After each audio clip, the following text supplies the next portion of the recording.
Here's what's going on behind the scenes for the upcoming clash between Arsenal and Crystal Palace, focusing on the managers, context and key storylines. Mikel Arteta, Arsenal's manager, has emphasized that his side cannot relax despite their strong start to the season. He said that while his team has conceded only 3 league goals so far, it's only the start of the season, and consistency is critical. Arteta also revealed that the set-piece work at Arsenal has been years in the making. He said the club started focusing on that 10 years ago. Arteta spoke about a key injury worry.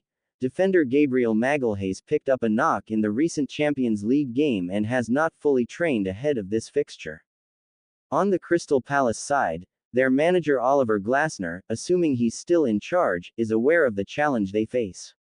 Arsenal have dominated this fixture recently, and Arteta noted that stopping specific Palace threats, like Jean-Philippe Mateta, is key.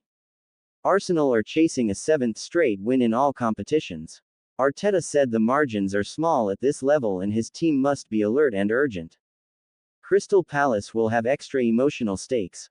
Arsenal's former player, Palace star Ibaraki has moved to Arsenal this season and faces his old club. Arsenal's defensive solidity is a foundation this term, few goals conceded, but Arteta is keen to underline that good defensive stats are not enough without consistency. Injuries and squad rotation could play a role. The Gabriel issue at Arsenal is one, and Arteta may make changes in defense and attack ahead of the Palace game. Arteta's mindset. He's not content with just good stats, he wants to win regularly, and he sees this period as critical. For example, after an earlier match versus Palace he said Arsenal dropped their standards, despite leading. On set pieces, Arteta is clearly placing deliberate emphasis on that component as a weapon.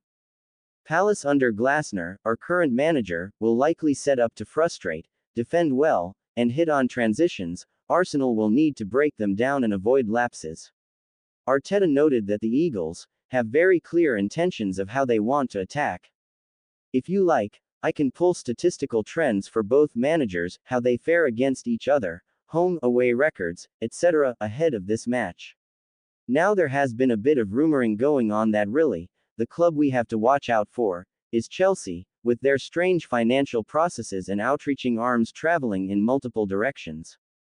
Indeed, we have to ask, how on earth it is that they can afford all those players and not get hauled before the beak with questions about where all the money came from. And why were they putting players on 8-year contracts? And exactly how did they persuade the league to accept the notion that having a company made up of Chelsea people buy the latest team was an at-arm's-length deal with a totally unconnected company? Don't even bother with answers on a postcard for that one, because if it is believable, it is probably wrong. But even so, we now have Chelsea down as the outlier. The club that has found its way around the rules.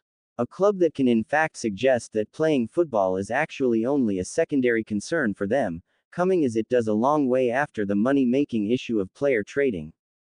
But then, if the others really do suggest that playing football is what it is all about, well, Chelsea will go and do it, and win. And then go back to the buying and selling. That it seems is the message from under the bridge. Except that the result today was Chelsea 1-2 Sunderland, and we found that rather jolly, the Underlanders' first win at the bridge in over 10 years. And my goodness, just look at where they now are in the league.